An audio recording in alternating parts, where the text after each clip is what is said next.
est-ce que nos dirigeants sont de bonne foi? J'ai entendu toutes les interventions qui étaient toutes intéressantes, brillantes, etc. Mais on voit bien que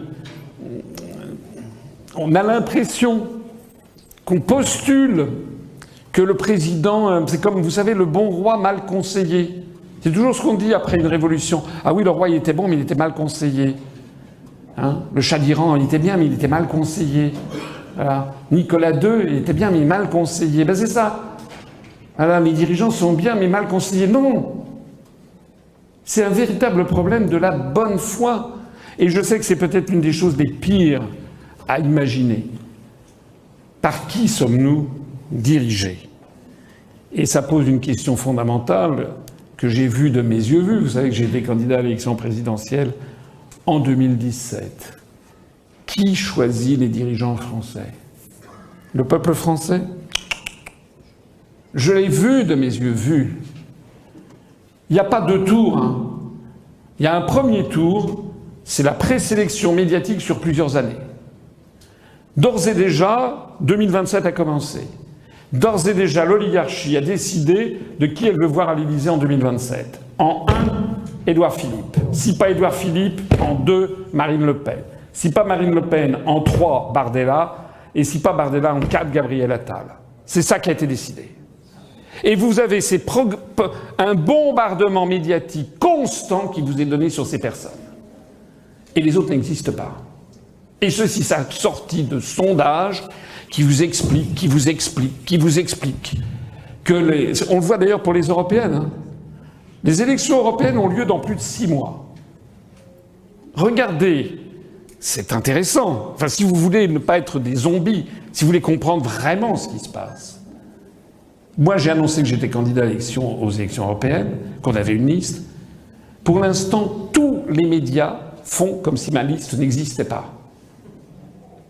Tous les sondages aucun des sondages ne pose la question de savoir qui va voter pour nous. On le sait d'autant plus qu'on a eu des témoignages de certains de nos adhérents qui ont reçu des appels téléphoniques d'enquêteurs de tel ou tel institut et qui leur ont dit « Bon alors, vous avez voté pour qui en 2019 ?»« Asselineau Huppert, très bien. Et en 2024, vous voulez voter pour qui? Asselineau Huppert. Ah, mais j'ai pas ça. Je l'ai pas sur ma liste. Il faut que vous choisissiez une autre liste. » Ah ben comment? Ben il faut que vous votiez. Alors c'est Bardella, Marion Maréchal, ou alors Zemmour, ou alors vous mettez le reste. C'est ça la réalité. Et après je vois des gens qui disent « Ah oui, Asselineau il est bien, mais malheureusement il n'y arrivera jamais. Regardez, il fait 0 dans les sondages. » Est-ce que vous comprenez comment ça marche? Je ne suis pas le seul à le dire. Philippe de Villiers avait fait un livre entier là-dessus, en 1994. Il avait créé une liste qui s'appelait L'Autre Europe. Il était à 1% dans les sondages, 1%, 1%. Puis il y a eu un milliardaire qui, à l'époque, on pouvait se faire financer par des milliardaires, Jimmy Goldsmith, qui est arrivé, qui a donné des centaines de millions à des instituts de sondage qui d'un seul coup ont mis 2, 4, 6, et toc, il est monté. Exactement ce qui est arrivé à Zemmour en 2021. Zemmour est sorti de rien parce qu'il a été catapulté par l'oligarchie, qu'il a voulu le faire monter au plus haut sommet, probablement pour essayer de torpiller Mme Le Pen dans un premier temps. Ça a eu un effet contraire parce que ça a centrisé Mme Le Pen. Et puis après ça, ils ont coupé le feu, donc Zemmour s'est retombé. C'est comme ça que ça marche. C'est pas le génie de M. Zemmour, ou le génie de Mme Marion Maréchal. Non, non. C'est simplement qu'il y a des bonnes fées qui se posent sur certains candidats et pas sur d'autres. Et c'est ça qu'il faut comprendre si vous voulez être des citoyens avertis. Il y a un beau proverbe chinois qui est tiré des 36 stratagèmes de l'époque Ming, qui dit, et je le dis ici devant un parterre en partie de militaires, « L'armée la mieux aguerrie a encore un point faible, le général qui est à sa tête. » Ça veut dire qu'il ne faut pas prendre les forces euro-atlantistes. Quand je dis les forces euro-atlantistes, j'entends cette caste de milliardaires que certains sociologues ont appelée l'hyperclasse. Ce sont des gens qui sont au Bilderberg, ce sont des gens qui sont au World Economic Forum, ce sont des gens qui sont au Conseil for Foreign Relations, ce sont les PDG des très grands groupes internationaux. C'est de ça qu'il s'agit. Ce sont ceux qui possèdent d'ailleurs les médias. Il ne faut pas les prendre pour des imbéciles. La France, c'est un pays... Il n'y a qu'aux Français qu'on fait croire que la France, c'est de la gnognotte. Parce qu'on sait très bien dans le monde que certes, c'est pas le pays le plus important du monde, c'est vrai. Mais c'est un pays quand même sacrément important.